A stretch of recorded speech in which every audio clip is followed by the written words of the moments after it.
என் அன்பு குழந்தையே, உனக்கான நல்ல விஷயங்களை செய்து கொடுப்பதற்காகவே உன் தாயானவள் இன்று உன்னை தேடி வந்திருக்கின்றேன். என் தங்க குழந்தையே, இன்று உன் அம்மா உனக்கு கொண்டு வந்திருக்கின்ற செய்தியானது மிக முக்கியமான செய்தி. என் தங்க குழந்தையே, உன் வாழ்க்கையில் இனி நீயே நினைத்து பார்க்காத அளவிற்கு அத்தனை நிகழ்வுகள் நடக்கப் போகின்றது.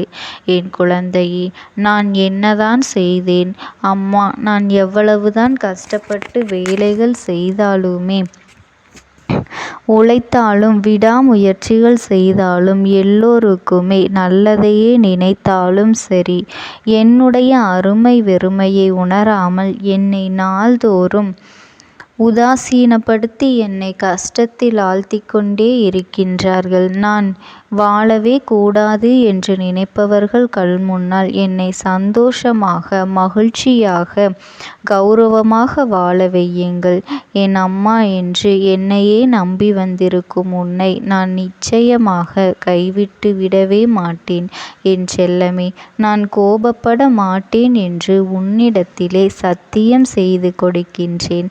ஆனால் நான் கோபப்படும் வகையில் என்னை சுற்றி ஏதாவது ஒரு விஷயம் நடந்து கொண்டேதான் இருக்கின்றது. நான் என்னதான் செய்வேன் என்று நீ தினமும் புலம்பிக் கொண்டுதானே இருக்கின்றாய் அல்லவா? இனி என்ன நடக்குமோ, ஏது நடக்குமோ என பயந்து கொண்டிருக்கக்கூடிய எல்லா விஷயங்களையும் நான் அறிவேன். என் அன்பு பிள்ளையே, உன்னுடைய தன்மானத்திற்கு ஒரு பிரச்சனை என்று ஒன்று வந்தால் அதற்காக உனக்கு கோபம் வருவது தவறு இல்லை.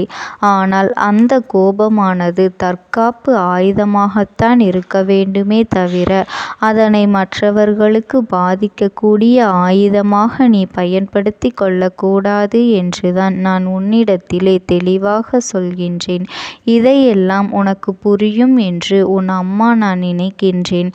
நீ நினைத்தது எல்லாவற்றையும் உடனே நான் உனக்கு நடத்தி கொடுத்து விட்டால் பிறகு இந்த தாயானவள் இருப்பதனை நீ மறந்துவிடுவாய் தானே. அதனால்தான் யார் யாருக்கு எப்பொழுது எதை தர வேண்டுமோ அதையெல்லாம் அவரவர்களுடைய கர்ம வினைகளை பொறுத்து சரியான நேரத்திலே இந்த அம்மா நான் கொடுத்து கொண்டிருக்கின்றேன். அந்த வகையில் சீக்கிரமே நீ எதிர்பார்த்ததை உன்னுடைய கரங்களில் கொண்டு வந்து உன்னை சந்தோஷமாக வாழ வைக்கப் போகின்றேன். நீ வாழவே கூடாது, நீ சந்தோஷமாக இருக்கவே கூடாது என்று எப்பொழுது பார்த்தாலும் உன்னை தூற்றிக் கொண்டும் உன் மனதில் வருத்தத்தை உண்டாக்கி கொண்டும் துன்பம் துயரங்களை கொடுத்து கொண்டும் எல்லாம் நாள்தோறும் இருக்கின்றார்கள். என் தங்க குழந்தையே, துன்பம் துயரங்களை எல்லாம் நாள்தோறும் கொடுத்து கொண்டு அதிலே நீ கஷ்டப்படுவதை பார்த்து ரசித்து கொண்டிருக்கும் மனிதர்களுக்கு அவர்களுக்கு உண்டான தண்டனையானது இன்னும் சில நாட்களிலேயே கொடுக்கத்தான் போகின்றேன். என் செல்லமே, அவர்களை பற்றி எல்லாம் நீ ஒருபொழுதும் வருந்தாதே. உனக்கு கிடைக்க வேண்டியது சரியான நேரத்தில் உன்னை வந்து சேரும். யாரோ எதையோ சொல்கின்றார்கள் என்பதற்காக உண்மையான உறவுகளை மட்டும் நீ இழந்து விடாதே. எக்காரணம் கொண்டும் யார் என்ன சொன்னாலும் உண்மை எது பொய் எது என்று சொல்கின்றவர்கள் நோக்கத்திற்காக சொல்கின்றார்கள் என்பதனையெல்லாம் நீ புரிந்து அதற்கு தகுந்தது போல நடந்து கொள்ள வேண்டும். உன் மனதில் நீ நினைத்திருக்கக்கூடிய கனவுகளையெல்லாம் இந்த அம்மா நிச்சயமாக உனக்கு நனவாக்கி கொடுப்பேன். நீ எதிர்பார்த்த வெற்றியையும் சந்தோஷத்தையும் உன் வாழ்வில் இருக்கக்கூடிய நிம்மதியை பல மடங்காக நான் அதிகரித்து தான் கொடுக்கப் போகின்றேன். நீ இப்பொழுது நிம்மதியை இழந்துவிட்டு சந்தோஷமாக இல்லை என்று சொல்லிக்கொண்டு இருக்கலாம். ஆனால் இதே நிலை உனக்கு தொடர்ந்து வரப்போவது இல்லை.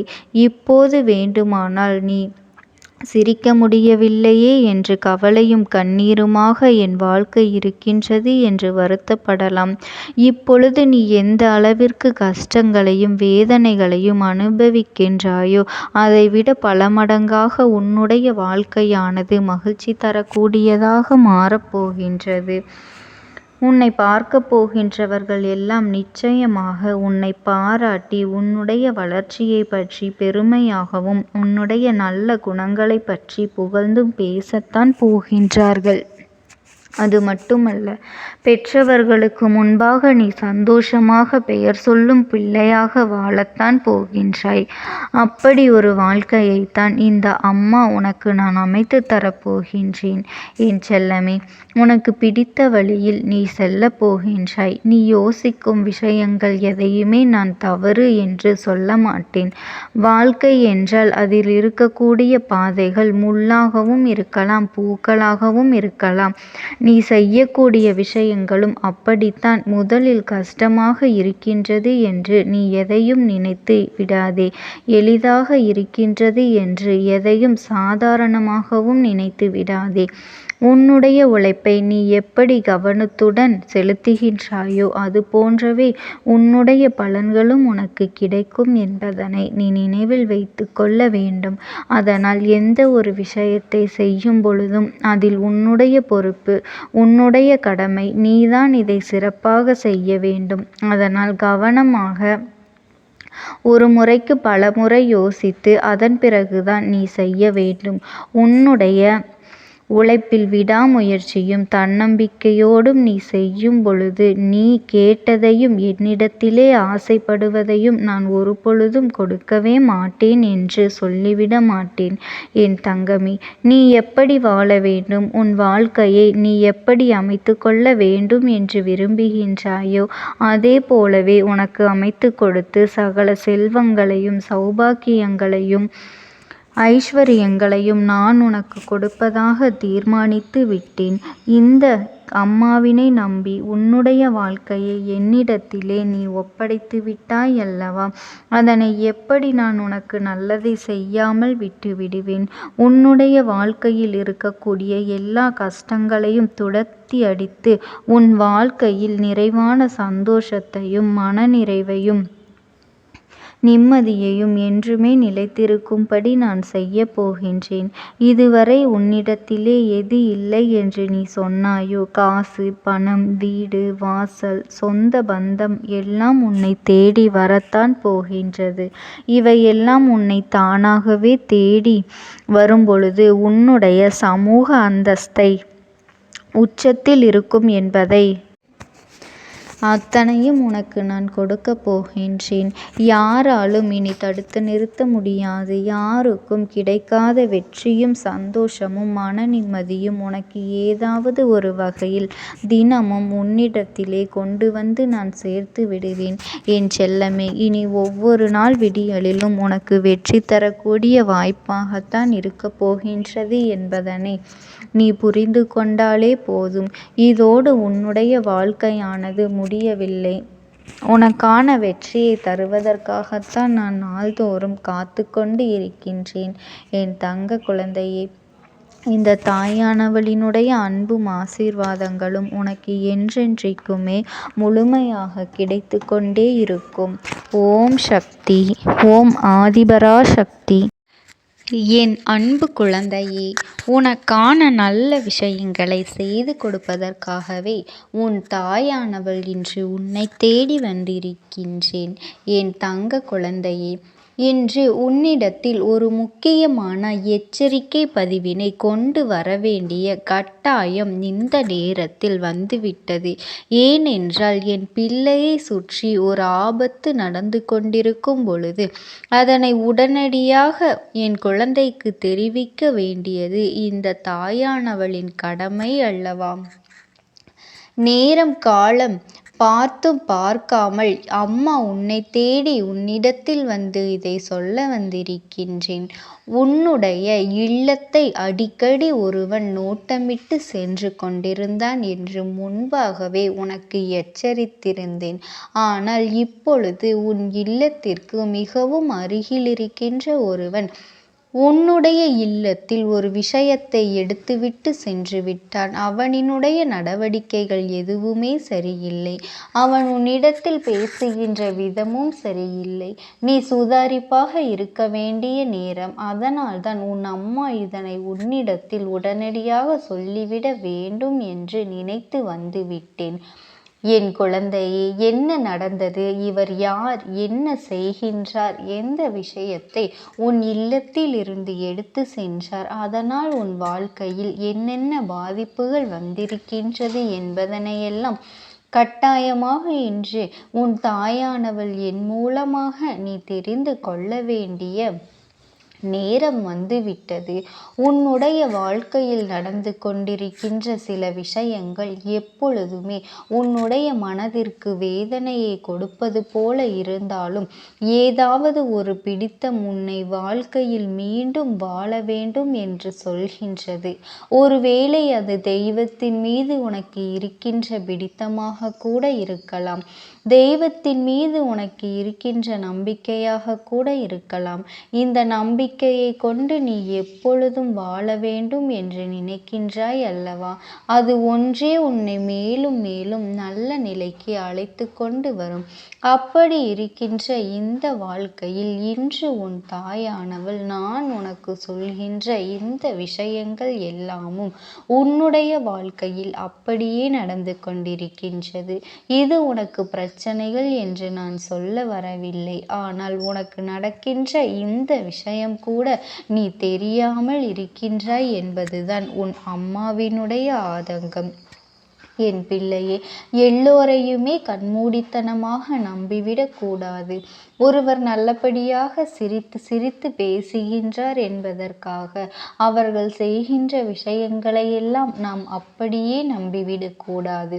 அதிகமாக சிரித்து பேசுகின்றவர்கள் எல்லா நிலையிலும் உனக்கு ஆதரவாக இருப்பது போல நின்று கொண்டிருப்பவர்களை எல்லாம் எப்பொழுதுமே நீ நம்பிவிடாதே. ஏன் தெரியுமா? இக்கட்டான நிலை வரும்பொழுது, உண்மையாகவே உனக்கு பிரச்சனைகள் வரும்பொழுது, இவர்கள் உன்னை உதறிவிட்டு செல்லும் பொழுதுதான் இவர்களினுடைய உண்மையான மனது என்னவென்று உனக்கு புரிய வரும். அதனால் இக்கட்டான சூழ்நிலை வரும் வரை நீ காத்து கொண்டிருக்க வேண்டிய அவசியமில்லை. உன்னுடைய வாழ்க்கையில் என்ன நடக்கின்றது என்பதனை நீ சற்று பொறுத்திருந்து பார்த்துவிட்டாலே போதும். உன்னை தேடி வந்து இவர்கள் உனக்கு கொடுக்கின்ற அத்தனை துன்பங்களையும் உன்னால் நிச்சயமாக புரிந்து கொள்ள முடியும். என் பிள்ளையே, எப்பொழுதும் நாம் நல்ல நிலையில் இருக்கும் பொழுது நம்மோடு இருந்து உதவி செய்பவர்களை விட நீ கஷ்டத்தில் இருக்கும் பொழுது யார் உனக்கு உதவி செய்கின்றார்கள் என்பதனை பொறுத்து பார்த்தால் மட்டும்தான் ஒருவரினுடைய உண்மையான மனது என்னவென்று உன்னால் புரிந்து கொள்ள முடியும். இது போன்றவர்கள் உன்னுடைய வாழ்க்கையில் வந்து வந்து சென்று கொண்டுதான் இருப்பார்கள். இவர்கள் உனக்கு துன்பங்களை கொடுக்கத்தான் செய்வார்கள். ஆனாலும் என் குழந்தையே, இவர்களை நம்பி நீ ஒரு பொழுதும் ஏமாந்து விடாதே என்றுதான் உன் அம்மா நான் உனக்கு சொல்லி கொண்டிருக்கின்றேன். என் குழந்தையே, உன் அம்மா உன் முன்னால் நிற்கின்ற நேரத்தில் உன் மனதிற்குள் தைரியம் பிறந்துவிட்டது அல்லவா? அப்படியானால் அதே தைரியத்தோடு உன் தாயானவள் சொல்கின்ற வார்த்தைகளை நீ முழுமையாக கேள். என் பிள்ளையே, உன்னுடைய இல்லத்திற்கு அருகில் இருக்கின்ற ஒருவர் இந்த ஆண் உன் இல்லத்தை சில காலமாக நோட்டமிட்டு கொண்டுதான் இருக்கின்றார். உன் இல்லத்தில் என்ன நடந்தாலும் உடனடியாக அதனை வந்து விடுகின்றார். என்ன ஏது என்று கேள்வி மேல் கேள்வி கேட்டு துளைத்தெடுக்கின்றார். அவருக்கு உன் இல்லத்தில் இருக்கின்ற சந்தோஷம் இருக்கக்கூடாது. உன் இல்லத்தில் கண்ணீர் மட்டும்தான் இங்கு நிரந்தரமாக இருக்க வேண்டும் என்பது எண்ணம். அதற்கு என்னவெல்லாம் செய்ய வேண்டும், எப்படியெல்லாம் செய்ய வேண்டும் என்று பல நாட்களாகவே சிந்தித்து சிந்தித்து உன் இல்லத்திலிருந்து ஒரு பொருளை அவர் எடுத்து சென்று விட்டார். என் குழந்தையே, எவ்வளவுதான் பிரச்சனைகள் இருந்தாலும், எவ்வளவுதான் சோதனைகள் உன்னுடைய குடும்பத்தில் இருந்தாலும், உன் இல்லத்தில் இருப்பவர்கள் யாருக்காவது ஒரு கஷ்டம் என்று ஒன்று வந்தால் எல்லோருமே ஒன்று சேர்ந்து அந்த பிரச்சனைகளை தீர்த்து வைப்பீர்கள். அதுதான் உங்களுக்குள் இருக்கின்ற மிகப்பெரிய ஒற்றுமை. அது மட்டும் அல்லாமல் இத்தனை நாளும் உங்களை அடுத்தடுத்த கட்டத்தை நோக்கி வாழ வைத்து கொண்டிருக்கின்ற ஒரு மிகப்பெரிய நம்பிக்கை. என்ன நடந்தாலும் நமக்கு நல்ல வாய்ப்பு கிடைத்தால் நாம் அதனை பயன்படுத்தி கொள்வோம். நாம் நமக்குள் 1000 தான் அடித்து கொண்டாலும் பிடித்து கொண்டாலும் மற்றவர்கள் முன்னிலையில் யாரும் யாரையும் விட்டு கொடுத்து விடமாட்டோம் என்கின்ற எண்ணம், அந்த ஒரு விஷயம்தான், அந்த ஒரு நம்பிக்கை தான் உங்கள் வாழ்க்கையை இத்தனை காலமும் நகர்த்தி வந்து கொண்டிருக்கின்றது. ஆனால் அருகில் இருக்கின்ற இவனுக்கு அது அத்தனை பொறாமை எண்ணங்களை கொடுக்கின்றது. எவ்வளவு கஷ்டங்கள் வந்தாலும் இவர்களால் மட்டும் எப்படி ஒற்றுமையாக இருக்க முடிகின்றது, இவர்களால் மட்டும் எப்படி இந்த விஷயத்தை சமாளிக்க முடிகின்றது என்பதுதான் அவர்களுக்கு மிகப்பெரிய வருத்தம். அப்படியானால் ஏதாவது எப்படியாவது செய்து உன்னுடைய வாழ்க்கையில் இருக்கின்ற இந்த நிலையை மாற்ற வேண்டும், உன்னுடைய குடும்பத்தில் இருக்கின்ற இந்த சூழ்நிலையை மாற்ற வேண்டும்.